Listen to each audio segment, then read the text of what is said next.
A question tonight, was a police officer fired for being too nice?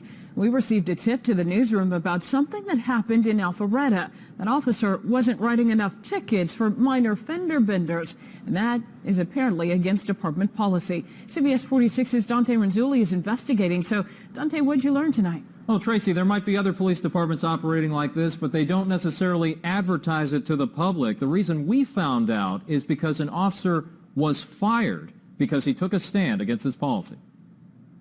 According to a memo in the Alpharetta Police Department, they want drivers to get criminal misdemeanors anytime two cars bump into each other for any reason. To have a blanket policy that applies to all kinds of incidents doesn't make a lot of sense to me.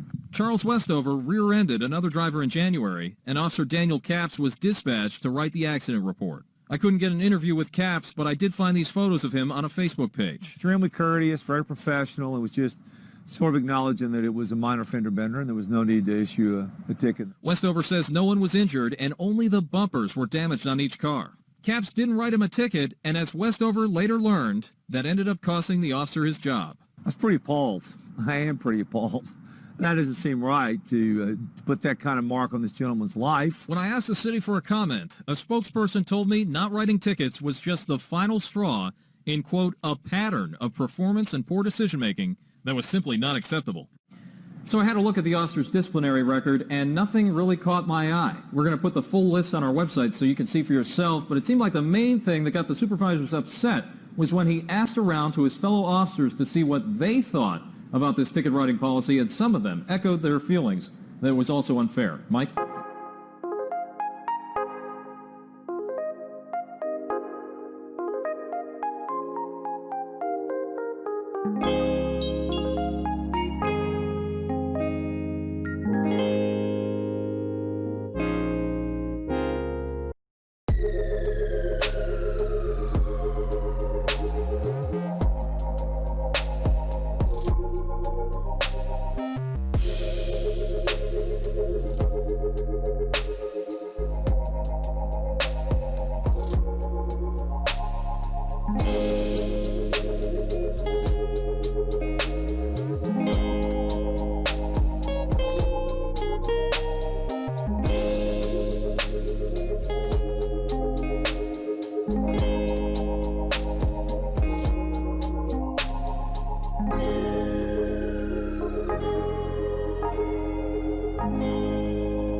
The trend of police militarization is something that people really talk about starting to happen in the 1960s. I think there were some trends prior to that, but it didn't really take off like it did until you hit really Vietnam and then war on drugs. And that actually is one of the things that we talk about in looking at and linking up foreign policy to domestic consequences. SWAT teams are probably one of the best examples. SWAT teams are now something that pretty much any moderately sized police department has. So if you have a town of 50,000 or more people, chances are you have got a SWAT team. So special weapons and tactics teams, also referred to as police paramilitary units or PPUs. So the fact you've got the word military in there, I think is fairly pointed. But where did those come from? We actually know exactly where they came from. You have two people who are generally considered responsible for SWAT teams, Daryl Gates and John Nelson. So John Nelson was a former Marine, Vietnam veteran. He was part of the elite force recon unit. So this unit was tasked with going deep behind enemy lines, and despite having the name reconnaissance in the title, they were actually a very effective killing force. They engaged the enemy, I think it was something 90% of the time, which was incredibly high. And he came back, joined the LAPD, and you have the Watts riots. And looking at these race riots, he goes to his boss, so Inspector Daryl Gates, who's a World War II veteran, and says, hey, I have an idea of how we might be able to better control crowds. And he suggests modeling a unit after these recon units that he'd been a part of in Vietnam. And so Gates likes this idea, runs with it, and what was originally supposed to be called the Special Weapons and Attack Team, but it was not attack, it was politically unpalatable, SWAT team was born. It's modeled after that particular unit. According to the LAPD history, every member of the original SWAT unit had prior military training. They were interested in, and if you read Gates' biography, he talks about watching what was happening in Vietnam, getting training from the military. And so you start to see these kinds of very intimate connections that are happening between police and the military. And they're interested in using not only those mentalities that they've cultivated abroad, but they're also interested in using those technologies that they've developed. How do we, well, if you had your druthers, would these things just not exist at all? Like policing would just be purely the way it was before all this?